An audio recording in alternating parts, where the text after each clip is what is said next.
की सभी तैयारियां बस आधे घंटे में ही हो गई थीं। गांव की औरतें एक तरफ मंगल गायन कर रही थीं, कुछ औरतें रसोई में पार्वती जी और वसुधा जी की मदद कर रही थीं। सिर्फ आधे घंटे में ही कृति के पूरे घर का माहौल बदल चुका था। पूरी तरह से रौनक लगी हुई थी। राजवंशी परिवार के सभी सदस्य एक तरफ बैठे गांव का मिलनसार माहौल देखकर मुस्कुरा रहे थे। इधर बेचारा अमित परेशान था। अब हो भी क्यों ना, इतनी सारी लड़कियों के बीच घिरा अमित समझ नहीं पा रहा था कि आखिर उनके चंगुल से निकले कैसे। काहे जीजा जी, हमरी रानी इतना भाग गई जो छठ मंगनी कर रही है। एक लड़की हंसते हुए बोली। उसकी बात पर दूसरी लड़की शरारत से बोली, अरे का बात करती हो तुम भी, अब रानी हमरी थोड़ी है, अब तो रानी जीजा जी की है। उसकी बात पर सब एक दूसरे को ताली देते हुए हंस पड़ी। अमित बेचारा आंगन में अकेले उनसे घिरा हुआ बैठा था। कामनी जी बेचारे की हालत देखकर शिवानी जी से मुंह बनाते हुए कहती हैं, दीदी देखिए ना उन लड़कियों को, कैसे मेरे बच्चे को तंग कर रही हैं। शिवानी जी अमित की शक्ल देखकर अपनी हंसी रोकते हुए कहती हैं, अरे रहने दो, जरा इसे गांव के हंसी मजाक का मजा भी लेने दो। अब आगे जब भी यहाँ आएगा तो ये सब अकेले ही संभालना पड़ेगा ना, हम हमेशा थोड़ी इसे इसकी सालियों से बचाने आएंगे। सब उनकी बात पर मुस्कुरा दिए। अमित मन ही मन चिढ़कर कहता है, भाई कहाँ हैं आप? अभी होते तो ये सब नहीं होता ना। अब उसे कौन बताए कि आज आराम से यहाँ ना आकर बच गया, वरना उसका भी हाल कुछ इसी तरह का होता। गांव की लड़कियां थोड़ी ना डरकर अपने जीजा और उसके भाई को छोड़ देंगी। अमित अभी कैसे निकले सोच ही रहा था कि तभी एक 19-20 साल का लड़का वहां उन लड़कियों को झिड़कते हुए कहता है, हे तुम सब यहाँ क्या कर रही हो? कछु काम धाम कर लो, बेकार में हमरे जीजा को परेशान ना करो। चलो हटो, भागो यहाँ से। हाँ हाँ जाते हैं, रखो अपने जीजा को पोटली में बांध कर। सब लड़कियां मुंह बनाते हुए मटक कर चली गईं। अमित अपने पास खड़े उस देवदूत को देख रहा था जिसने उसे इन देवियों से बचा लिया था। ऐसे ना देखो हमको जीजा, प्यार हो जाएगा, वो लड़का दांत दिखाकर बोला। उसकी बात पर अमित चौंक गया। समझ गए, आप हमको पहचाने नहीं क्या? हम बरोड़ रानी जीजी के इकलौते छोटे भाई। अमित कंफ्यूजन में आंखें छोटी करते हुए पूछता है, एक मिनट, तभी से मैं रानी रानी सुन रहा हूँ, ये रानी है कौन? बरोड़ सर पीटते हुए बोला, लो जीजी आपको नहीं बताई? अरे गांव में उनको सब रानी के नाम से ही जानते हैं, कृति नाम तो ज्यादा को पता भी ना है। क्या उसका नाम रानी भी है? अमित हैरान था।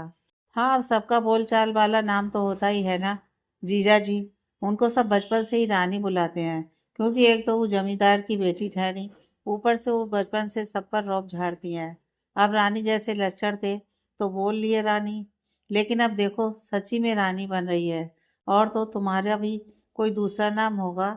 अमित गहराई से उसकी बात समझते हुए बोला, हाँ है ना रानी के भाई, यही इज्जत है हमारी ही गांव में। अमित उसकी बात पर हंस पड़ा। कुछ ही देर में वरुण और अमित की अच्छी जमने लगी थी। पंडित जी आए हुए थे, सारा सामान तैयार था। अमित भी बैठा हुआ था, तभी पायलों की आवाज ने सबका ध्यान खींचा। सबकी नजरें सीढ़ियों के ऊपर घूमी, जहाँ कृति निधि का हाथ पकड़े राशि ध्वनि और गांव की लड़कियों के साथ उसी की ओर आ रही थी।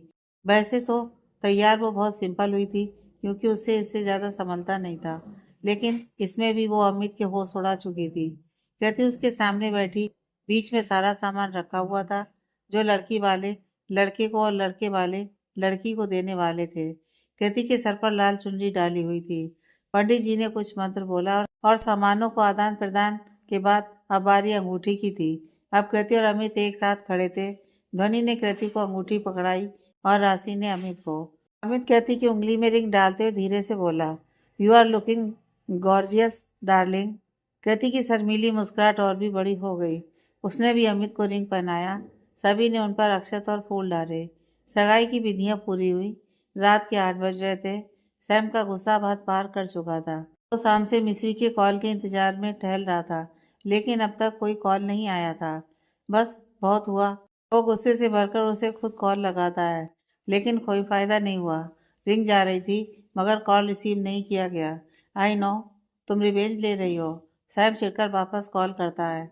उसे लग रहा था कि वो कभी उसका कॉल जल्दी नहीं लेता, इसलिए मिश्री भी अब उसका कॉल इग्नोर कर रही थी। इसलिए वो बार बार कॉल करता रहा, लेकिन कोई फायदा नहीं हुआ।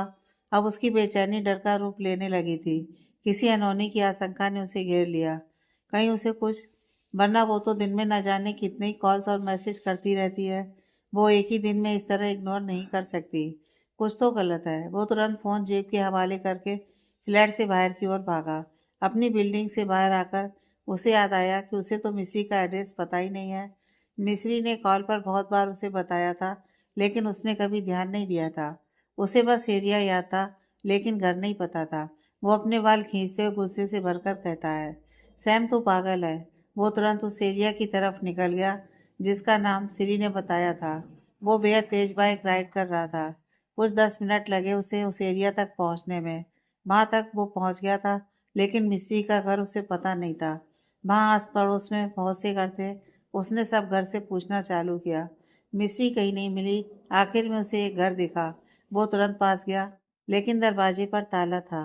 वो लौट ही रहा था कि तभी उसकी नज़र उस घर के बगल से ऊपर जाती सीढ़ियों पर पड़ी। सीढ़ियां बाहर की तरफ थीं। उसे मिस्री की बात याद आई, जब उसने कहा था वो ऊपर वाले फ्लोर पर छोटे से रूम में रहती है। कुछ सोचकर वो उन सीढ़ियों से होते हुए ऊपर गया। तभी उसके कानों में चीखने की आवाज़ पड़ने लगी। वो आवाज़ घुटन भरी थी, मानो कोई इंसान चीखने की कोशिश कर रहा हो, मगर कोई और उसका मुंह दबा रहा हो। स्वयं बुरी तरह घबरा गया। ऊपर, जैसा कि मिस्री ने बताया था, एक रूम बना हुआ था। सैम तुरंत गेट नॉक करता है। मिस्री, मिस्री दरवाज़ा खोलो। तुम अंदर हो क्या? उसकी आवाज़ सुनकर वो चीखने की आवाज़ थोड़ी तेज हुई। सैम से अब और सब्र नहीं हुआ। उसने एक नज़र दरवाजे को देखा, जो लकड़ी का पुराना सा कमज़ोर दरवाज़ा था। वो 2 कदम पीछे जाकर एक ज़ोरदार लात उस दरवाजे पर मारता है, जिससे वो तुरंत खुल गया। सैम भागते हुए अंदर गया। अंदर का नज़ारा देखकर उसका कलेजा मुंह को आ गया। दिमाग कुछ पल के लिए सुन्न सा रह गया। फिर अचानक उसके माथे की नसें तन गईं। चेहरा गुस्से में जलने सा लगा। सामने एक लड़का मिस्री के ऊपर चढ़ा हुआ था। मिस्री के कपड़े फटकर फ्लोर पर पड़े थे। वो रो रही थी, चीख रही थी, लेकिन उस लड़के ने उसके हाथों और पैरों को अपने कब्जे में ले रखा था। उसके मुंह को हाथ से दबा रखा था और उसके ऊपर झुका हुआ था। सैम तुरंत आगे बढ़कर पीछे से उस लड़के का कॉलर खींचकर उसे पूरा जोर लगाकर एक तरफ फेंकता है। वो बेड पर पड़ा चादर मिस्री के ऊपर डालता है। तब तक वो लड़का पीछे से उस पर वार करने को होता है, लेकिन सैम उसका हाथ पकड़कर रोक लेता है। साले, कमीने, आज तक जितनी भी गालियां सैम ने सुन रखी थी, वो सब उसे दे डाली। वो एक जोरदार पंच उसके मुंह पर जड़ता है। वो लड़का चीखते हुए नीचे गिरा। वो कमरा पहले से ही तहस नहस हो रखा था। शायद मिस्री ने अपने आप को बचाने की बहुत कोशिश की थी। उस लड़के के हाथ पर किसी चीज के कटने का भी निशान था, जहां से अब भी खून रिस रहा था। सैम उस लड़के के गले पर पकड़ बनाए उसके चेहरे पर बार पर वार किए जा रहा था। ऐसा नहीं था कि वो लड़का उससे बचने की कोशिश न कर रहा हो, लेकिन सैम की रियल आइडेंटिटी को मद्देनजर रखते हुए ये तो पॉसिबल ही नहीं था कि वो लड़का सैम पर भारी पड़े। छोड़ दो, माफ कर दो, वो लड़का तड़पते हुए बोला। सैम अब उसे जमीन पर छोड़कर अपने पैर से उसके हाथ मसलते हुए गुस्से से चीखते हुए कहता है, छोड़ दूं? तेरी तो अब अर्थी उठेगी यहाँ से। वो अब अपने पैरों से उस लड़के पर वार कर रहा था। वो लगभग बेहोश हो चुका था, लेकिन सैम पर तो जैसे भूत सवार हो चुका था। तभी उसके कानों में मिस्री की रोने की आवाज़ पड़ी। सैम तुरंत पलटकर मिस्री को देखता है। वो खुद पर चादर लपेटे घुटने में अपना चेहरा छिपाए सिसक रही थी। वो तुरंत भागते हुए उसके पास आया। मिस्री, उसकी आवाज़ सुनकर वो अपना चेहरा उठाकर आंसुओं से भरी आंखों से उसे देखती है। आप आप जाइए प्लीज, वो सिसकते हुए सिर्फ इतना ही बोल पाई। मैं कहीं नहीं जा रहा, सैम उसके पास बैठते हुए शांत लहजे में बोला। क्यों क्यों नहीं जाएंगे आप? प्लीज चले जाइए, मुझे अकेला छोड़ दीजिए, मिस्री चीखते हुए बोली। मैं नहीं जा रहा, सैम सपाट भाव लिए बोला। इस बीच वो लड़का धीरे धीरे वहां से भाग गया था, जिसका एहसास सैम को भी था। उसने जानबूझकर ही उसको जाने दिया था। उस लड़के को ढूंढना उसके लिए चुटकियों का काम था, लेकिन फिलहाल मिस्री को उसकी ज़रूरत थी। उसकी बात सुनकर मिस्री तड़पते हुए कहती है, प्लीज़ चले जाइए, मुझे अकेला छोड़ दीजिए। मैं अब आपको कभी तंग नहीं करूँगी। सॉरी, मैंने जो भी पहले किया। क्यों क्यों नहीं करोगी तंग? तुम ही ने तो कहा था कि जब तक मैं मान नहीं जाता तब तक तुम मेरा पीछा नहीं छोड़ोगी। मैं पागल थी, वो चीखी। बहुत बड़ी पागल थी मैं। भूल गई थी कि प्यार जबरदस्ती नहीं करवाया जाता। और और वैसे भी अब इन सब का कोई फायदा नहीं है। क्यों नहीं है फायदा? क्योंकि मैं अब आपके लायक नहीं रही। आपके क्या, मैं किसी के भी लायक नहीं रही। इतना बोलकर वो बिलख कर रो पड़ी। अपने आप को चादर में छिपाए वो फूट फूट कर रोने लगी। सैम की आंखों में नमी आई। वो मिस्री को गले से लगाकर उसका सर सहलाते हुए कहता है, मैं वक्त से आ गया ना, अब तुम बिल्कुल सेफ हो। लेकिन लेकिन उसने मुझे गंदा कर दिया श्याम जी। मैं खुद को नहीं बचा पाई। मैंने बहुत कोशिश की थी, लेकिन मैं नहीं बचा पाई। आप प्लीज चले जाइए ना, मैं अब आपके पास नहीं आना चाहती। वो सिसकते हुए बड़ी मुश्किल से घुटी हुई आवाज में उसे देखते हुए बोली। सैम एक हाथ से उसे अपने करीब कर दूसरे हाथ की उंगली उसके होंठों पर रखते हुए उसकी आंखों में देखकर बोला, चुप, तुम मिस्री हो ना, फिर क्यों चला जाऊं मैं? तुम वही मिस्री हो ना जो सुबह शाम मुझे कॉल कर एक ही बात कहती थी कि एक दिन तुम मेरी ही दुल्हन बनोगी, और अब मेरे पास क्यों नहीं आना चाहती? तुम वही हो, मैं वही हूँ, कुछ भी नहीं बदला, सब कुछ ठीक है। मिस्री लाल आंखों से उसे देखते हुए कहती है, आप मुझ पर तरस खा रहे हैं ना? मुझे सिंपैथी नहीं चाहिए। मैं जानती हूँ आप बाद में पछताएंगे। आपने मुझे बचाया, थैंक यू। अब आप चले जाइए प्लीज। मैं नहीं हूँ अब आपके लायक। बकवास बंद करो मिश्री, सैम अचानक चीख पड़ा, जिसे मिश्री कांप गई। वो उसे देखकर खुद के गुस्से को शांत कर उसके कबड़ में से उसके कपड़े निकाल उसकी ओर बढ़ाते हुए कहता है, गो एंड चेंज। आप? मिश्री कुछ कहने को ही, मगर सैम सख्ती से बोला, मैंने कहा जाओ मिश्री। वो डरते हुए उसके हाथ से कपड़े लेकर बाथरूम की तरफ बढ़ गई। सैम ने एक नजर कमरे पर डाली। ऐसा लग रहा था मानो भूचाल आया हो। कुछ ही देर बाद मिश्री बाथरूम से बाहर आई। उसके फेस पर जगह जगह नाखून से स्क्रैच के निशान थे। होंठों के किनारे फटे हुए थे। गाल पर उंगलियों के निशान मौजूद थे। उसकी ऐसी हालत देखकर सैम का गुस्सा एक बार फिर बेकाबू होने लगा, लेकिन वो खुद को कंट्रोल करते हुए सख्ती से कहता है, अपना सामान पैक करो। आप प्लीज, तुम बचपन से ही हर बात में इतनी ही जिद्दी रही हो क्या? पहले ही कहा था ना ये घर छोड़ दो। अब तुम पैक करोगी या मैं पैक करूं? मैं कर रही हूँ, वो डरते हुए बोली। मिसी अपने बैग में धीरे धीरे सब सामान जमाने लगी। उसकी नज़र सैम पर ही थी। उसके धीरे चलते हाथ को देखकर सैम गहरी सांस भरकर उसे एक तरफ करते हुए जल्दी जल्दी उसका सामान बैग में लगभग फेंकते हुए डालता है। उसको देखकर मिस्री समझ रही थी कि इस वक्त वो बहुत ज़्यादा गुस्से में है। सैम उसका बैग लेकर और उसकी कलाई पर अपनी पकड़ जमाते हुए उसे खींचते हुए वहां से निकल पड़ा। कुछ ही देर में सैम की बाइक पूरी स्पीड में सड़क पर दौड़ रही थी। मिस्री ने डर के कारण उस पर अपनी पकड़ तेज रखी थी। सैम अपनी बिल्डिंग के पार्किंग एरिया में बाइक रोकता है। वो मिस्री को लेकर अपने फ्लैट पर पहुंचा, जहां पहले से ही एक लेडी डॉक्टर खड़ी थी। सैम तुरंत गेट अनलॉक करके डॉक्टर को अंदर बुलाता है। मिस्री को देखते ही डॉक्टर को सारी बात का अंदाजा हो गया था। सैम मिस्री को अपने कमरे में लेकर जाता है। डॉक्टर के कहने पर वो बाहर सोफे पर बैठ गया। उसका सर आज की बात सोचकर फटा जा रहा था। पिछले एक घंटे में बहुत कुछ हो गया था। कुछ देर बाद डॉक्टर बाहर आई। सैम उनकी तरफ निगाहें करता है, जिसे समझकर वो सीरियस एक्सप्रेशन लिए कहती हैं, सी इज़ फाइन, बट वो मेंटली बहुत डिस्टर्ब है। उनके फेस पर और बॉडी पर कई निशान हैं। एक पॉइंटमेंट बढ़ाते हुए, इसे अभी मैंने सभी निशानों पर लगा दिया है। इसे रोज लगाना है। बाकी मैंने टिटनेस के इंजेक्शन और नींद की दवाई दे दी है। वो फिलहाल सो रही है। उन्हें इस वक्त मेंटल सपोर्ट की ज़रूरत है। Okay doctor, thanks. सैम उनकी फीस देते हुए उन्हें बाहर छोड़कर मिस्री के पास गया। वो बेड पर गहरी नींद में सोई हुई थी। सैम उसके करीब बैठा। मिस्री का चेहरा मायूसी से लिपटा हुआ था। अभी उसकी आंखों के कोरों से आंसू बह रहे थे। सैम उसे पहुंचते हुए कहता है, आई प्रॉमिस, जिसने तुम्हारे साथ ऐसा किया है वो बहुत तड़पेगा। सैम ने अच्छे से विंडोज और रूम को लॉक किया। फ्लैट का मेन डोर भी अच्छे से लॉक करके वो वापस निकल गया। उसकी बाइक पुलिस स्टेशन के सामने रुकी। वो अंदर आया। रात के 10 बज रहे थे, इसलिए सभी नाइट ड्यूटी पर आए स्टाफ बिजी थे। कुछ फ़ोन चला रहे थे, कुछ चाय पीकर नींद भगा रहे थे, तो कुछ अपनी नींद पूरी कर रहे थे। इंस्पेक्टर वहीं बैठे थे। वो भी अपने फ़ोन पर ही लगे हुए थे। सैम उनके सामने जाकर बोला, सर। इंस्पेक्टर ने अपनी निगाहें जरा सा उठाई। वो उसे ऊपर से नीचे एक नज़र घूर कर वापस फ़ोन पर नज़र जमाते हुए बोरियत से कहता है, क्या है? मुझे कंप्लेन लिखवानी है, सैम शांति से कहता है। क्या कंप्लेन है? रेप का केस है।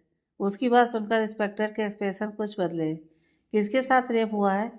मेरी गर्लफ्रेंड के साथ रेप करने की कोशिश की गई है। सैम अब भी शांत था। उसकी पूरी बात सुनकर इंस्पेक्टर सर हिलाकर कहता है, अरे रेप वगैरह नहीं होगा, वो खुद किसी के साथ। Just shut up. सैम के एक्सप्रेशन डार्क हुए, लेकिन लहजा अब भी शांत था। भाई खुद के लिए ऐसे शब्द सुनकर इंस्पेक्टर गुस्से से खड़ा होकर कहता है है कौन रे तू? एक इंस्पेक्टर से ऐसे बात करने की हिम्मत कैसे हुई तेरी? क्या हुआ? मैंने बस आपको चुप होने को बोला तो गुस्सा आ गया? फिर आपकी हिम्मत कैसे हुई किसी लड़की के बारे में ऐसा बोलने की? सैम अब भी शांत था, लेकिन अब यह शांति उस इंस्पेक्टर की जिंदगी में भूचाल लाने वाली थी। उसकी बात सुनकर इंस्पेक्टर दांत पीसकर कहता है, लड़के, ज्यादा शाना बनने की जरूरत नहीं है। अगर उसके साथ सही में ऐसा करने की कोशिश की भी गई है तो उसे खुद बुला यहाँ। वो आकर कहेगी तो ही कोई एक्शन लूंगा। वो मेंटली यहाँ आने के लिए प्रिपेयर नहीं है। आप चाहें तो मैं डॉक्टर से आपकी बात करवा सकता हूँ। आप एफआईआर लिखिए। बंद कर अपनी बकवास।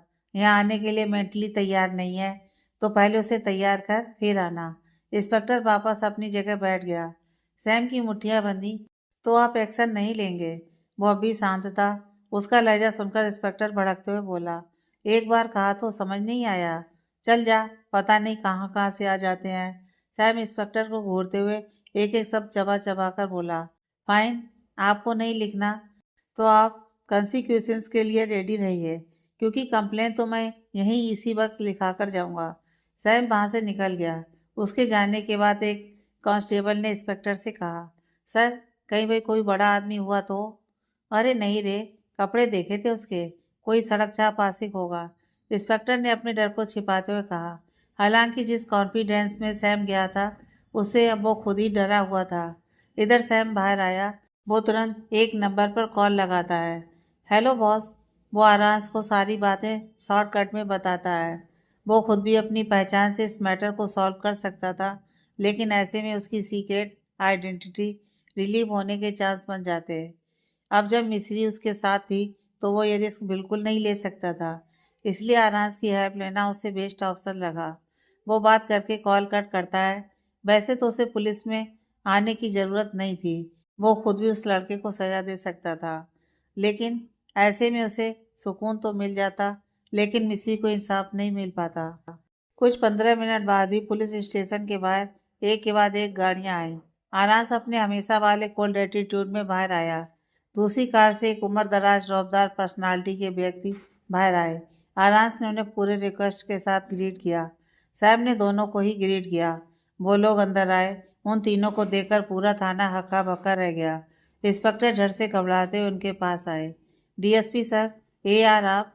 डीएसपी सर इंस्पेक्टर को गुस्से से घूरते हुए बोले, यही तरीका है मुंबई पुलिस के काम करने का, जहाँ एक इंसान इंसाफ के लिए खड़ा है और आप सब उसकी मदद नहीं कर रहे। सॉरी सॉरी सर, आपने पहले बोला होता कि आप एआर के करीबी हैं तो हम उसी वक्त एक्शन ले लेते।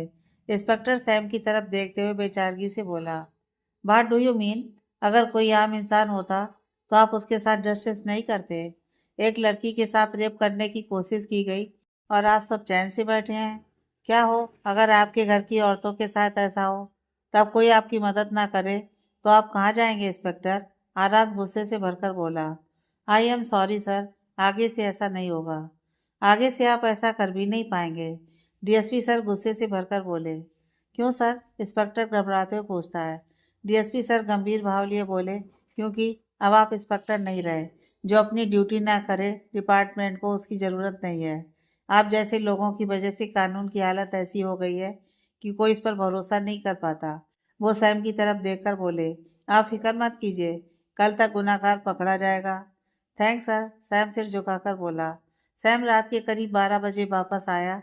अब तक मिस्री सो ही रही थी। वो उसके पास बैठा कुछ सोच रहा था। अगली सुबह मिस्री की पलकें फड़फड़ाई। वो आंखें खोलकर चारों तरफ देखती है। अपने आप को नई जगह देखकर वो झट से उठकर बैठ गई। तब उसे कल रात की सारी बात याद आई। एक बार फिर उसकी आंखें नम हुई। तभी सैम हाथ में नाश्ते की ट्रे पकड़े अंदर आया। उठ गई तुम? जाओ जल्दी से फ्रेश होकर आओ, आज तुम्हें मेरे हाथ का नाश्ता मिलेगा। मिस्री अपने आंसू पोंछकर उसकी तरफ देखती है। सैम को देखकर मिस्री को ऐसा लग रहा था मानो सब नॉर्मल हो, लेकिन उसका केयर करना कहीं ना कहीं मिस्री को बेहद सुकून दे रहा था। उसे बैठा देखकर सैम शरारती लहजे में कहता है, मैं भी यही हूँ और तुम भी यही हो। बाद में निहार लेना, पहले जाकर फ्रेश होकर आओ। मिस्री के होंठों पर हल्की स्माइल आई। वो उठी और बाथरूम की तरफ बढ़ गई। सैम मनी मन खुद से कहता है, तुम्हें पहली वाली बड़बोली मिश्री बनाकर ही दम लूंगा। मिश्री बाथरूम से फ्रेश होकर बाहर आई। सैम वहीं बैठा उसका इंतजार कर रहा था। लो नाश्ता करो। वैसे तुम बहुत लकी हो, वरना आज तक किसी को मेरे हाथ का खाना नसीब नहीं हुआ। सैम मजाकिया लहजे में बोला। मिश्री हल्का सा मुस्कुराकर बेड पर बैठ गई। आपने कर लिया नाश्ता? नहीं, तुम कर लो, मैं बाद में कर लूंगा। आप भी कर लीजिए ना, वो धीमी आवाज में बोली। सैम को अब उसकी बोली में वो खनक नहीं सुनाई दे रही थी जो पहले सुनाई दिया करती थी। वो बस सिर हिलाकर कहता है, ठीक है, फिर आप ही खिला दीजिए मिश्री जी। मिश्री जो चाहती थी वो हो रहा था, लेकिन अब उसे वो खुशी नहीं मिल रही थी जो शायद पहले मिलती। इस तरफ सभी रात को ही राजवंशी विला वापस आ चुके थे। कृति वहीं रुक गई थी। अब वो सीधे रस्मों में शामिल होने वाली थी। आद्या जी और धर्मेंद्र जी कल शाम को ही वापस अपने घर निकल गए थे। धीर भी आज सुबह घर जा चुका था। रस्मों के लिए एक रिसोर्ट बुक किया गया था जहाँ सभी रस्में और शादी होने थी। राजवंशी परिवार की तरफ से शादी में सिर्फ कुछ खास रिश्तेदार ही रहने वाले थे। बाकी सबको वो रिसेप्शन में इनवाइट करने वाले थे। अभी पूरे चौहान फैमिली राजवंशी विला में मौजूद थी। वो ध्वनि, राशि और खासकर निधि से मिलने आई थी। अभिक और निधि एक दूसरे को पहले से जानते थे, इसलिए देखते ही खुश हो गए। वो दोनों अपने में खेल रहे थे। अर्चना ध्वनि और राशि से बातें कर रही थी। उन लोगों ने भी सबकी तरह पहले नाराजगी जताई, फिर माफ कर दिया। अब तो शादी की तैयारियां बड़े जोर शोर से हो रही थी। इस तरफ सैम पूरे दिन मिस्री के साथ ही रहा। शाम का वक्त था। सैम मिस्री के चेहरे पर ऑइंटमेंट लगा रहा था। वो कुछ सोचते हुए उससे बोला, मैं तुमसे शादी करना चाहता हूँ। मिस्री की आंखें अचानक से बड़ी हो गईं। वो झट से अपनी पलकें उठाकर उसके चेहरे को देखती है। सैम का ध्यान उसके निशानों पर दवाई लगाने पर था। मिस्री ने उसका हाथ पकड़ लिया। सैम ने उसकी आंखों में झांका। क्या हुआ? तुम भी तो यही चाहती थी ना? लेकिन ऐसे नहीं। हाँ, मैं आपसे शादी करना चाहती थी, लेकिन आपका एहसान नहीं चाहती। आप मेरे लिए बस बुरा फील कर रहे हैं, मुझे प्यार नहीं करते। एक दिन आपको आपकी गलती का एहसास होगा, फिर क्या? मिश्री आंखों में नमी लिए बोली। सैम उसका चेहरा अपने हाथ में भरकर कहता है, मैंने यह डिसीजन बहुत सोच समझ कर लिया है। तुम्हें पता है, जब कल पूरा दिन तुम्हारा कॉल नहीं आया था तो मेरी हालत खराब हो गई थी। उस वक्त जब मैंने तुम्हें उस हालत में देखा तो मेरी जान निकल रही थी। अगर यह प्यार है तो हाँ, मुझे तुमसे प्यार है, इसलिए मैं अब तुमसे शादी करना चाहता हूँ। तुम्हें पता है, मैंने सोचा था कि कभी शादी नहीं करूँगा, लेकिन तुमने मेरा डिसीजन बदल दिया। मैं ये फैसला किसी सिंपैथी में तो बिल्कुल भी नहीं ले रहा। मुझे वो बड़बोली मिस्री पसंद आ गई है, लेकिन ये वाली नहीं, पहले वाली। क्या मुझे पहले वाली मिस्री जी मिल सकती हैं? उसकी पूरी बात सुनकर मिस्री रोते हुए मुस्कुरा उठी। सैम ने उसे अपने गले से लगा लिया, फिर कुछ सोचकर कहता है, लेकिन एक बात है जो शायद तुम्हें पता होनी चाहिए। मैं कई लड़कियों के साथ बेड शेयर कर चुका हूँ। क्या ये जानने के बाद भी तुम मुझसे शादी करने के लिए तैयार हो? मिस्री कुछ पल उसे देखती है, फिर पलकें झपकाकर कहती है, आपने पहले क्या किया उससे मुझे कोई मतलब नहीं है। मैं बस इतना चाहती हूँ कि शादी के बाद आप सिर्फ मेरे रहें। मैं आपसे शादी करने के लिए तैयार हूँ। सैम गहरी मुस्कुराहट लिए बोला, ठीक है, अपनी फैमिली को सब सच बता दो, फिर मैं उनसे तुम्हारा हाथ मांग लूंगा। फैमिली का नाम सुनते ही मिस्री की मुस्कुराहट फीकी सी पड़ गई, जिसे नोटिस करके सैम पूछता है, क्या हुआ, कोई प्रॉब्लम है? मैं अपनी फैमिली को कुछ नहीं बता सकती। वो मुझे कभी नहीं समझेंगे। उसके माथे पर बल पड़ गए। तुम बेटी हो उनकी, क्यों नहीं समझेंगे? श्याम जी, आप समझ नहीं रहे। वो मेरे मम्मी पापा जरूर हैं, लेकिन वो मेरी तरह नहीं है। वो परेशान होकर बोली, क्या बोल रही हो तुम? सैम कंफ्यूज था। प्लीज, मैं ये बात उन्हें नहीं बता सकती, वो रिक्वेस्टिंग टोन में बोली। सैम हमें से हिलाकर कहता है, फाइन, तो हमारी शादी के बारे में बात कर लो। मिसी चैन की सांस लेकर कहती है, ठीक है, आपको जानना है ना कि मैं ऐसा क्यों कह रही हूँ? आप खुद ही सुन लीजिए। मिस्री अपनी मम्मी को कॉल लगाती है। कुछ रिंग जाने के बाद सामने से किसी महिला की ताने वाली आवाज आई, वक्त मिल गया घर फोन करने का, 2-4 दिन और रुक कर लेती। मम्मी, मुझे आपसे कुछ बात करनी है। बोलो, अब क्या हुआ तुम्हें? मम्मी, मैं शादी करना चाहती हूँ। वो सीधे सीधे अपनी बात रखती है। अरे तो फिर आ ना जल्दी। मैं तो कह रही थी कि जॉब छोड़, बहुत अमीर लड़कों का रिश्ता आया है तेरे लिए। सामने से खुशी भरी आवाज आई। मिस्री उनकी गलतफहमी दूर करते हुए बोली, मम्मी, मैं अपनी पसंद से शादी करना चाहती हूँ। लड़का क्या करता है? जॉब। अमीर है? नहीं, मिडिल क्लास। एक चपेट लगाऊंगी तो अकल ठिकाने आ जाएगी। चुपचाप पहली ट्रेन पकड़कर वापस आ जा। तब तक मैं कोई अमीर और अच्छा सा लड़का ढूंढती हूँ। इतने अच्छे रिश्ते छोड़कर गरीब लड़के से शादी करेगी? बैल बुद्धि। सामने से गुस्से से भरी आवाज आई। मिश्री पहले से ही जानती थी कि उनकी मम्मी पापा कैसे हैं। वो भी हल्के गुस्से में कहती है, मम्मी मैं शादी कर रही हूँ, आप अमीर लड़का ढूंढते रहिए। इतना कहकर वो तुरंत कॉल कट करती है। सैम हैरानी से आंखें बड़ी किए फोन को तो कभी मिस्री को देख रहा था। वो सोच रहा था कि ऐसी माँ की ऐसी बेटी कैसे हो सकती है। लेकिन खैर सबकी अपनी अपनी सोच होती है। ये तुम्हारी माँ थी? सैम अविश्वास से पूछता है। हाँ, इसलिए तो मैं खुद घर पर बात नहीं करती। उनकी वजह से कोई भी रिश्तेदार अच्छा व्यवहार नहीं करता। आपको पता है, यहाँ मेरे मामा और उनकी फैमिली रहती है, लेकिन शर्म आती है मुझे उनके पास जाने में। मेरी मम्मी ने उनके साथ इतना बुरा किया था और मैं रोक भी नहीं पाई। इट्स ओके, हम कल ही मंदिर में शादी कर लेंगे। कल? हाँ कल। देखते ही देखते एक हफ्ता निकल गया। आज सभी रिसॉर्ट के लिए निकलने वाले थे। शाम को ही हल्दी की रस्म होनी थी। सभी अपनी अपनी तैयारियों में बिजी थे। निधि इतने दिनों में अभिक और बाकी सबके साथ काफी घुल मिल गई थी। हल्दी की धूम मची थी और मस्ती भरा माहौल था। सभी सजे धजे पीले पीले कपड़ों में एक से बढ़कर एक लग रहे थे। वहां का आलीशान रिसॉर्ट पूरी तरह मेहमानों से भरा हुआ था।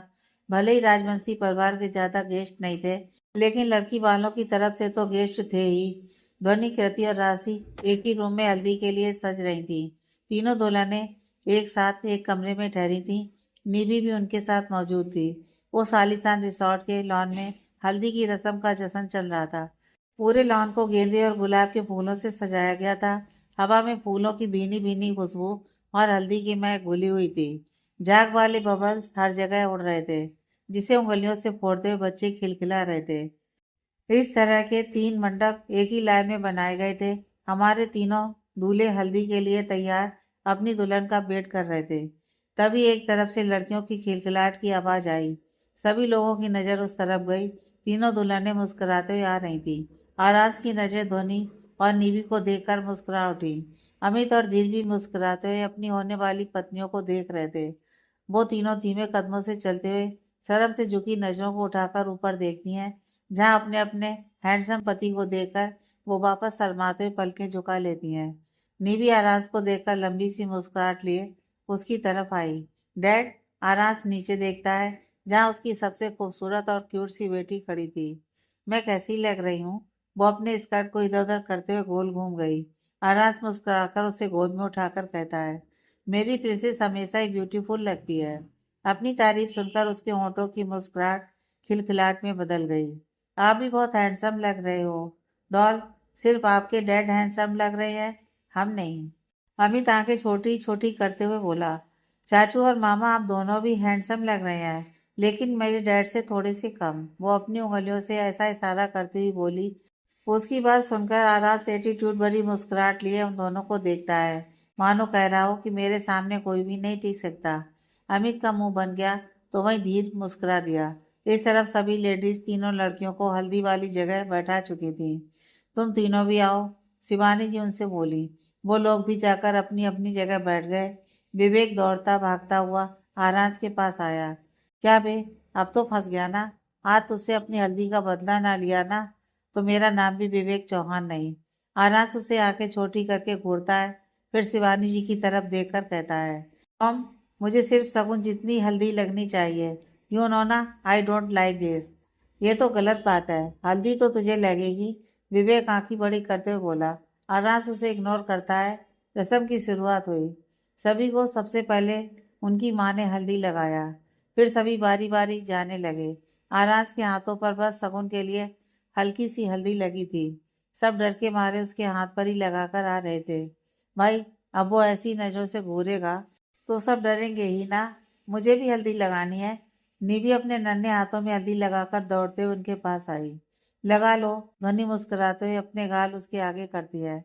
निधि आंखों में चमक लिए तुरंत हल्दी अपने हाथों से उसके गालों पर लगाती है। हैप्पी? ध्वनि मुस्कुराकर पूछती है। हाँ, अब डैड को, कहते हुए वो अपना पीला लहंगा संभालते हुए आराज के पास आई। हल्दी लगानी है?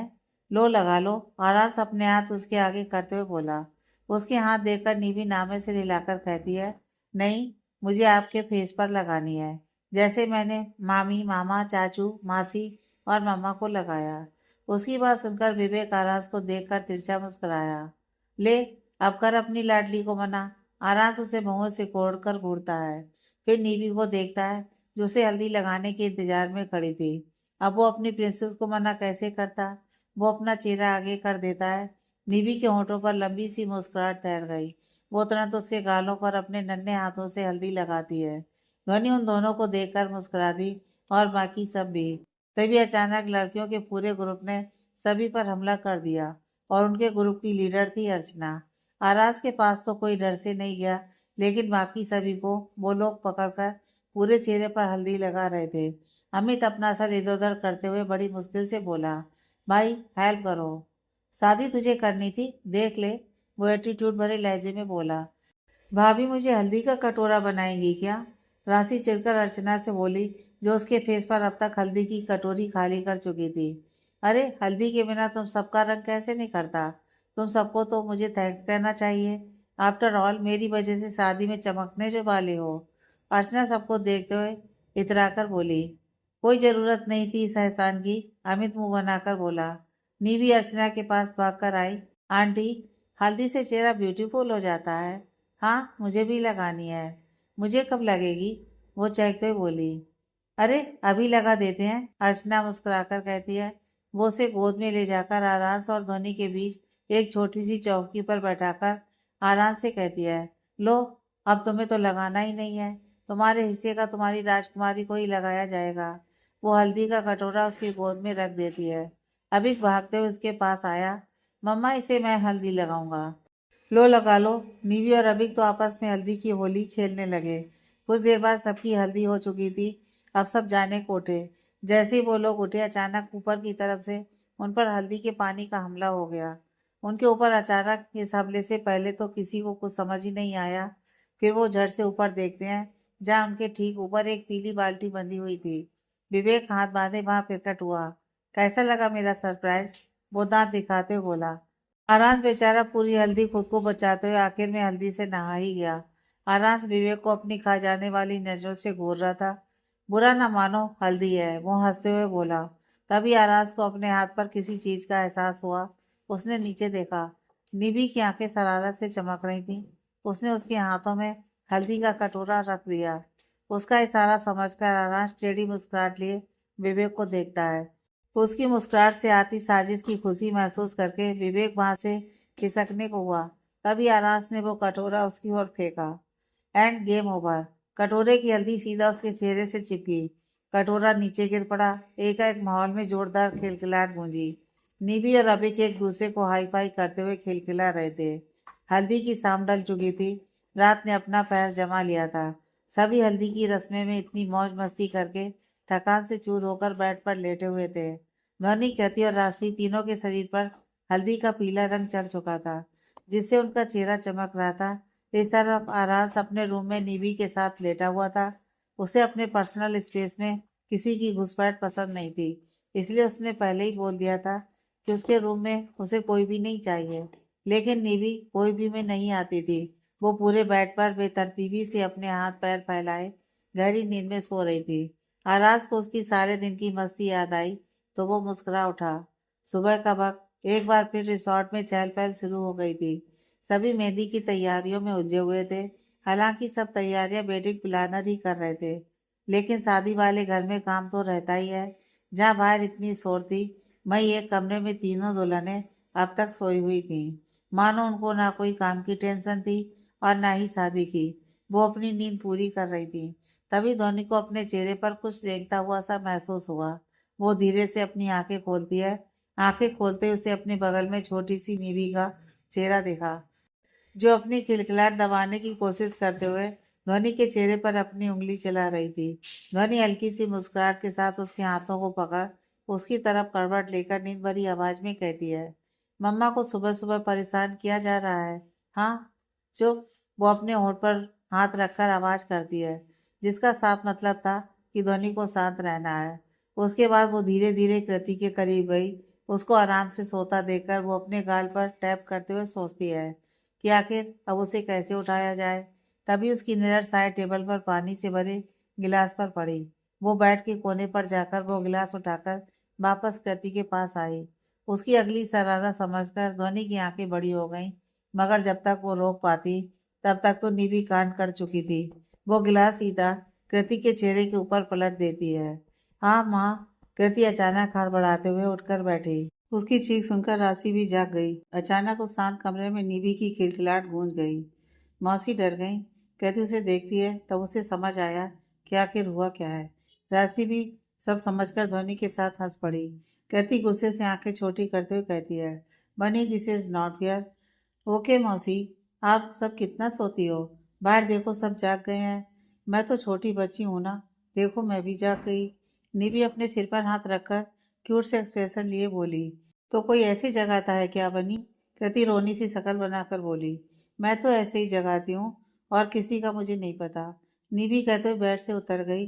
फिर ऐसी नाइंसाफी मेरे साथ क्यों? तुम्हारी मम्मा और मामी के साथ क्यों नहीं? कृति मुंह बनाकर बोली। आप बीच में सो रही थी ना, वो सोचते हुए बोली।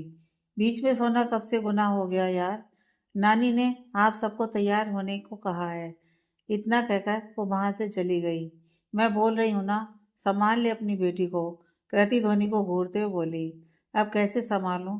जब डांटती थी तो तू ही बोलती थी, छोड़ देना यार, बच्ची है। अब क्या हुआ? ध्वनि भी उसी लहजे में जवाब देती है। मेहंदी का फंक्शन शुरू था। तीनों दुल्हनें सजी हुई बैठी थी। उनके हाथों पर मेहंदी लगाई जा रही थी। बैकग्राउंड में हल्का हल्का सुकून देने वाला धुन चल रहा था। मेहंदी की खुशबू हवा में घुली हुई थी। अमित और धीर बेचारे शर्माते हुए मेहंदी लगवा रहे थे। अब शर्म तो आएगी ही। पूरे पुरुष मंडली में बस भाई दोनों मेहंदी लगवा रहे थे, जिसका रंग जब तक जाता नहीं तब तक उन्हें घर में ही हाथ छिपाए घूमना था। अब मेहंदी वाले हाथों को लेकर वो कहीं बाहर तो नहीं जा सकते थे। आरास ने तो साफ मना कर दिया था हल्दी का, फिर भी लगा लिया उसने। लेकिन मेहंदी किसी भी हालत में नहीं लगाने वाला था। अब हमारे विवेक बाबू के होते हुए ऐसा कैसे संभव हो पाता? उसने तो आरास को पूरी शादी में तंग करने की कसम खाई हुई थी। वो निधि के कानों में कुछ कहता है, जिसे सुनकर निधि आरास को देखकर फिर विवेक को देखती है। विवेक उसे थम्सअप का इशारा करता है तो वो सर हिलाकर दौड़ते हुए आरास के पास आई। डैड, उसके कुर्ते को खींचते हुए उसने पुकारा। हाँ बेटा, वो शायद कॉल पर बात कर रहा था, जिसे कटकर वो निधि की तरफ अपनी तवज्जो करता है। जिनकी शादी हो गई है वो सब मेहंदी लगा रहे हैं, फिर आप क्यों नहीं लगा रहे? निधि अपनी आंखें मटकाते हुए बोली, मुझे मेहंदी पसंद नहीं है प्रिंसेस, प्लीज बस थोड़ा सा लगा लीजिए ना, वरना आप मम्मा से शादी नहीं कर पाएंगे। निधि मासूमियत से भरे लहजे में बोली। आरास उसकी बात सुनकर चौंक गया। मेहंदी न लगाने से मैं शादी नहीं कर पाऊंगा? ऐसा तुम्हें किसने बोला? अंकल ने, वो विवेक की तरफ इशारा करके बोली। आरास ने उस तरफ देखा। विवेक दांत दिखाते हुए आरास को चिढ़ा रहा था, क्योंकि उसने तो निधि के कान में ये बात डालकर अपना काम कर लिया था। आप उन अंकल की बात मत सुना करो बेटा, आरास निधि को समझाते हुए बोला। डैड प्लीज थोड़ा सा लगा लीजिए ना, निधि ने रिक्वेस्टिंग टोन में कहा तो आरास एक बार फिर हार गया। Okay fine. वो एक मेहंदी कोन लेकर वहीं बैठ गया और निधि को भी अपने पास बैठाने के बाद अपने हाथ पर कुछ लिखने लगा। निधि गौर से उसे लिखते हुए देख रही थी। आरास अपने हाथ पर एक दिल बनाकर उसके अंदर AND लिखकर निधि के आगे करता है। ये देखो प्रिंसेस, हो गई मेरी मेहंदी। ये क्या है डैड? निधि ने अभी पढ़ना स्टार्ट नहीं किया था। हालांकि इंग्लिश के कुछ लेटर उसे पता थे, लेकिन सारे नहीं आते। ये देखो, ये हार्ट, और उसके अंदर A मतलब मैं, N मतलब मेरी प्रिंसेस, और D मतलब मेरी प्रिंसेस की मम्मा। आरास मुस्कुराकर बोला, मैं भी हूँ इसमें। वो एक्साइटेड होते हुए बोली, हाँ चलो अब तुम भी मेहंदी लगवा लो। आरास ने एक मेहंदी आर्टिस्ट को निधि को मेहंदी लगाने को बोल वहीं बैठकर फोन स्क्रॉल करने लगा। ध्वनि की नज़र शुरुआत से ही उन दोनों पर थी। उसे पता नहीं था कि बात क्या हो रही है, लेकिन इतना जरूर समझ आ गया था कि निधि के आगे आरास ने फिर एक बार हार मानकर मेहंदी लगा ली है। शाम को ही संगीत का फंक्शन था। कृति ने तो संगीत में धमाल मचाने की पूरी प्लानिंग कर रखी थी। उसने अपनी प्लानिंग में ध्वनि और राशि को भी शामिल कर लिया था। इस तरफ अमित और विवेक आरांश के रूम में डेरा जमाए बैठे थे। आज तो बड़ा मजा आएगा। वैसे तू डांस करने वाला है ना? विवेक आरांश से पूछता है। उसके सवाल पर आरांस बोरियत से भरे लहजे में कहता है, क्या तुम लोगों ने मुझे कभी डांस करते देखा है? मैं नहीं कर रहा कोई डांस। भाई, आप डांस नहीं करोगे तो भाभी डांस कैसे करेंगी? ऑफ कोर्स अपने पैरों से करेगी। तू हाथ से करने वाला है क्या? भाई प्लीज, ये मजाक का टाइम नहीं है। यार, एक बार तो शादी होती है, अपने लिए नहीं तो धोनी के लिए ही डांस कर लेना तू। तू ही सोच, सब कपल्स में डांस करेंगे और वो बेचारी अकेले, कितना बुरा फील होगा उसे। मैं डांस नहीं कर रहा बस, अब तुम लोग मेरा रूम खाली करो। भाई, गेट आउट। सभी वापस तैयार होकर आ चुके थे। शाम का वक्त था। संगीत का माहौल जमा हुआ था। वहाँ स्टेज बनाया गया था और उसके आगे सबके बैठने के लिए चेयर लगे थे। सभी खुद को संगीत की शाम के लिए पूरी तरह तैयार कर खुद में जोश भरकर वहाँ आ चुके थे। तीनों जोड़ों के लिए सबसे आगे स्पेशल चेयर लगी थी, जहाँ वो लोग जाकर बैठे। सब पर हल्दी और मेहंदी का रंग अच्छे से चढ़ा था। तभी आरांस के पास सैम और मिश्री आए। आरांस ने पर्सनली इनवाइट किया था, फिर कैसे ना आते। ध्वनि आरांस के साथ ही बैठी थी। वो मिश्री को देखकर चौंकते हुए पूछती है, तुम मिश्री हो ना? मिश्री की नज़र जब आरांस के बगल में बैठी ध्वनि पर गई तो वो बुरी तरह चौंक गई। आप यहाँ? सैम और आरांस खुद कंफ्यूज हो गए। सैम मिश्री को देखते हुए पूछता है, तुम जानती हो भाभी जी को? मिश्री सैम को देखकर कहती है, तुम्हें याद है मैंने बताया था कि यहाँ मेरे मामा अपनी फैमिली के साथ रहते हैं। यही तो है ध्वनि दीदी, उनकी बेटी। क्या भाभी जी तुम्हारी बहन है? सैम हैरान रह गया। आराज खुद चौंक गया था। ध्वनि कंफ्यूजन में मिश्री को ऊपर से नीचे तक देखते हुए कहती है, तूने शादी कर ली और हमें बताया भी नहीं। धीर भी तब तक उनके पास आया। अरे मिश्री, तूने कब शादी कर ली? मिश्री की भरी हुई मांग देखकर वो दोनों कंफ्यूज थे। मिश्री सैम का हाथ पकड़ते हुए बोली, ये मेरे हस्बैंड। धीर सैम से हाथ मिलाता है और ध्वनि हाथ जोड़ लेती है। ध्वनि कुछ सोचते हुए कहती है, बुआ तो आई हुई हैं, उन्होंने तेरे बारे में हमें कुछ नहीं बताया। अगर हमें पहले पता होता कि तेरी शादी हो चुकी है तो हम तुझे भी बोलते। हमें लगा कि तू बुआ के साथ होगी। आपने उन्हें भी बुलाया है? आपके साथ उन्होंने इतना कुछ किया फिर भी? मिश्री सीरियस एक्सप्रेशन लिए कहती है। तभी आद्या जी वहां आई। वो भी मिश्री को ऐसे देखकर चौंक गई। मिश्री तुम? मिश्री उनके पैर छूते हुए कहती है, हाँ मैं। वो तो अच्छा हुआ सर ने हमें इनवाइट कर दिया, वरना तो मुझे पता भी नहीं चलता कि मेरे भाई और बहन दोनों की शादी हो रही है। अब सब उन्हें ही देख रहे थे। तब तक ध्वनि की बुआ भी वहां आ गई। मिश्री को वहां देखकर वो खुद भी चौंक गई। फिर वो गुस्से से भरकर बोली, तू यहाँ क्या कर रही है? किसने बुलाया तुझे? उनके सवाल पर आराज भौहें उचकाकर रौबदार लहजे में कहता है, मैंने। श्याम मेरा खास एम्प्लॉई है, उसे तो बुलाना ही था। वह चौंक कर खास मिश्री की तरफ देखकर, तूने तो कहा था कि लड़का मिडिल क्लास है। हाँ, बुआ जी सातिर मुस्कुराहट लिए कहती हैं, अरे दामाद जी का खास आम कैसे हो सकता है? पहले बताना चाहिए था ना पागल लड़की। मुझे अकेले मंदिर में शादी नहीं करनी पड़ती। मम्मी, हो गया आपका? मिश्री दांत पीस कर बोली। सब उसे अपनी माँ से ऐसे बात करते देखकर हैरान थे। मिश्री को किसी के कुछ भी सोचने से मतलब नहीं था। वो हमेशा से ही सही बोलने वालों में से थी। सही बात वो ये देखकर नहीं बोलती कि सामने कौन है। उसे उसके परिवार वाले खुद पसंद नहीं थे। इसकी भी बड़ी वजह थी। ज्यादातर बड़े सही और छोटे गलत होते हैं, मगर कई बार छोटे सही और बड़े भी गलत हो सकते हैं। मिश्री आद्या जी को देखते हुए बोली, मामी, अब आप मुझे ये बताइए कि आपने इन्हें क्यों बुलाया है? उसकी बात पर बुआ तुरंत आंखें तरेरते हुए बोली, अरे क्यों बुलाया है मतलब? मेरे भतीजे और भतीजी की शादी है। मिश्री तीखे लहजे में कहती है, अच्छा मम्मी, तब ये भतीजा और भतीजी आपको क्यों नहीं याद आए? आपने इन्हें जरूरत के वक्त घर से निकाल दिया था। मिश्री ध्वनि चौंक गई। घर से निकाल दिया मतलब? आराज के एक्सप्रेशन अचानक सर्द हो गए, जिसे देखकर ध्वनि घबराकर कहती है, कुछ नहीं, वो पुरानी बात है। मिश्री छोड़, जाने देना। देख अब सब ठीक है। अच्छा हुआ जो तू आ गई। मिश्री ध्वनि की बात पर शांत रह गई, वरना बोलना तो वो बहुत कुछ चाहती थी। ध्वनि को बात संभालता देखकर बुआ चैन की सांस लेती हैं, वरना इतने दिनों में उन्हें इतना तो पता चल ही गया था कि आराज कितना खतरनाक है। अब जब सब कुछ क्लियर हो चुका था तो सैम धीरे से आराम से कहता है, बॉस, आप तो मेरे रिश्तेदार निकले। कसम से आज से पहले मुझे इतना मजा कभी नहीं आया था। आरांस उसे घूरता है। अब सब शांति से अपनी जगह वापस बैठ चुके थे। विवेक ने माइक संभाली हुई थी। वैसे ये काम तो अमित करता, लेकिन अब वो खुद दूल्हा था तो नहीं कर सकता था। तो लेडीज एंड जेंटलमैन, आज की इस संगीत की शाम की रौनक बनाने सबसे पहले आ रही हैं तीनों दुल्हन। लाइटें ऑफ हुई, सॉफ्ट लाइट सीधे स्टेज पर पड़ी, जहाँ तीनों अपनी पोजीशन लिए खड़ी थीं। तीनों सबकी तरफ पीठ करके अपने पोज लेकर खड़ी थीं। तभी गाने के बोल शुरू हुए। वो धीरे धीरे सामने की तरफ पलटी।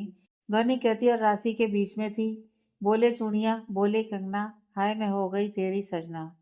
तेरे बिन जिया नहीं हो लगता, मैं तो मर गई हाय।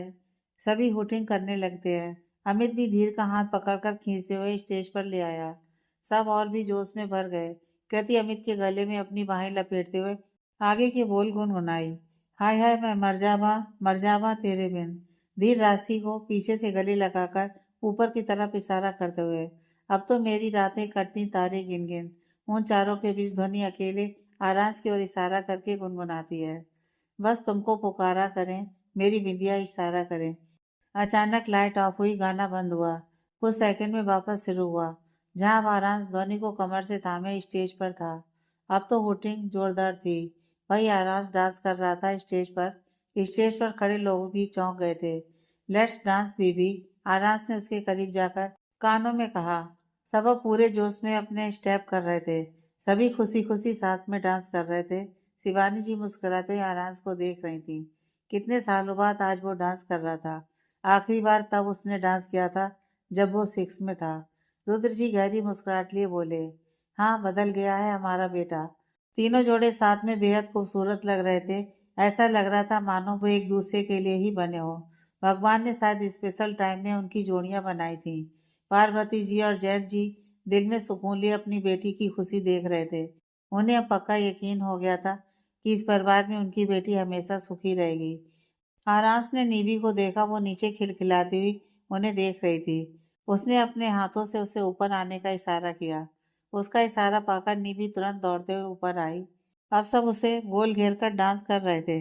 गाना खत्म हुआ। आरांस नीवी को गोद में लिए ध्वनि के साथ खड़ा था। उसके एक तरफ धीर और राशि हाथ में हाथ डाले खड़े थे और दूसरी तरफ अमित और कृति एक दूसरे के गले लगे खड़े थे। तालियों का शोर पूरे जोश में गूंज रहा था। धीरे धीरे मौज मस्ती के बीच सभी रस्में अच्छे से हो चुकी थी। आज शादी का दिन था। आज ही के दिन तो 4 साल पहले आरास ने ध्वनि से जबरदस्ती शादी रचाई थी। लेकिन आज वो जबरदस्ती का रिश्ता मंजूरी में प्यार और विश्वास की डोर से बंधने वाला था। कृति और अमित आज फ्री थे, क्योंकि उन दोनों की शादी 2 दिन बाद कृति के गांव से होने वाली थी। इसलिए वो फ्री होकर इधर उधर घूम रहे थे। एक तरफ लॉन में 2 मंडप सज रहे थे। ध्वनि और राशि ऊपर बालकनी से अपनी शादी के मंडप को देख रही थी।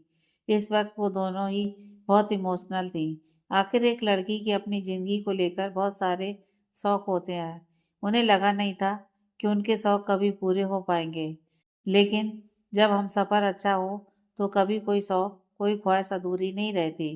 उन दोनों ने हर रस्म और हर एहसास को अच्छे से जी लिया था। भले ही उनकी शादी पहले ही हो गई थी, लेकिन ये शादी अलग थी, बहुत अलग। आज हर दुल्हन की तरह वो दोनों भी खुश और नर्वस दोनों ही थी।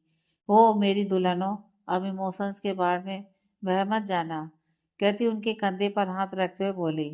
जिस दिन तेरा मंडप सजेगा उस दिन पूछूंगी, ध्वनि कनखियों से उसे देखते हुए बोली। देख लेना, फिलहाल तो बाहर चल, कुछ छोटी सी और रस्में बाकी हैं। वो तेरी बुआ ध्वनि, हाय राम, उन्होंने तो मेरे नाक में दम कर रखा है। उन्हें देखकर लगता है कि हम दोनों बहुत लकी हैं। हम दोनों को बहुत अच्छी बुआ सास मिली है। कृति राहत की सांस भरकर बोली। हाँ, लेकिन उनकी नजरें बेचारी राशि की तरफ घूमी। आखिर ध्वनि की बुआ राशि की बुआ सास जो थी। दीदी आप ऐसे मत देखिए, डर लग रहा है, राशि घबराते हुए बोली। उसने अब तक ध्वनि की बुआ को अच्छे से पहचान लिया था। अरे डरो नहीं, धीर सब संभाल लेगा। लड़कियों चलो भी, रस्म के लिए देर हो रही है। कामनी जी को खुद ही आना पड़ा। जी चाची। वो लोग जल्दी जल्दी निकल गए। रिसॉर्ट रात को जगमगा रहा था। जितना खूबसूरत वो दिन में दिखता था, उससे कई ज्यादा खूबसूरती रात को नजर आती थी। शादी की सारी तैयारियां हो चुकी थी। सारे मेहमान तैयार होकर उस भव्य सजावट को देख रहे थे। ध्वनि और कृति के घर के कुछ रिश्तेदार तो उनकी ऐसी बुलंद किस्मत से जल भी रहे थे। लेकिन वो क्या ही करते, वो तो बस जल ही सकते थे। शिवानी जी और आद्या जी को तो मानो आज पंख ही लग गए थे। दोनों आपस में हंसी मजाक करते हुए काम कर रही थी। आखिर उन दोनों के ही दोनों बच्चों की शादी जो थी। आगे की कहानी नेक्स्ट पार्ट में।